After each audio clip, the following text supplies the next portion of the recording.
Good morning to you folks. Sports Degenerate here, coming to you from the Jersey Brickyard. This is your Fantasy Sports Morning Report, where we're talking Brett Favre. You know, the hits just keep coming for this future Hall of Fame quarterback, but this time they're off the field, because let me ask you a question. Is it Betty White or is it Sidney Rice? It's hard for me because I really can't tell the difference. Sidney Rice had surgery on his hip yesterday for an injury he suffered 8 months ago. Now he's going to miss the first couple months of the season.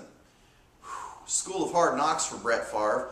Some more problems for Favre include the fact that Percy Harvin's having migraine issues, and the Vikings are trying to fill the void with Javon Walker, a guy who's hurt all the time and barely plays 8 games a season. You know, Favre has his work cut out for him, and so do you during the upcoming NFL fantasy draft. I don't know about taking Favre as your first quarterback with no receivers around him, and I'll tell you what, if you want Sidney Rice, do yourself a favor and wait till well after the 11th round.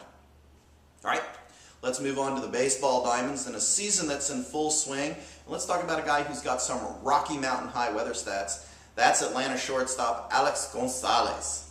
This guy's knocking the cover off the ball lately, batting .368 during his last 10 games and hitting safely in 9 of them. Not too shabby. Well, Atlanta wraps up their series in Colorado tonight, and that's where Gonzalez is supposed to bat 104 over his career .249 batting average, with the 3-mile-an-hour winds forecasted for Coors Field. Now on the flip side, we're going to talk about Twins designated hitter Jason Kubel. This guy has really been struggling at the plate. During his last 10 games, he's batting a transparent 175, managing just 7 hits in his last 40 at-bats.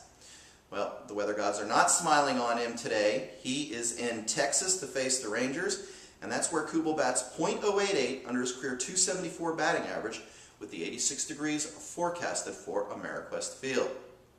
Now, moving on to bumps, bruises, and possible trips to the DL, that would be Rockies reliever Rafael Betancourt.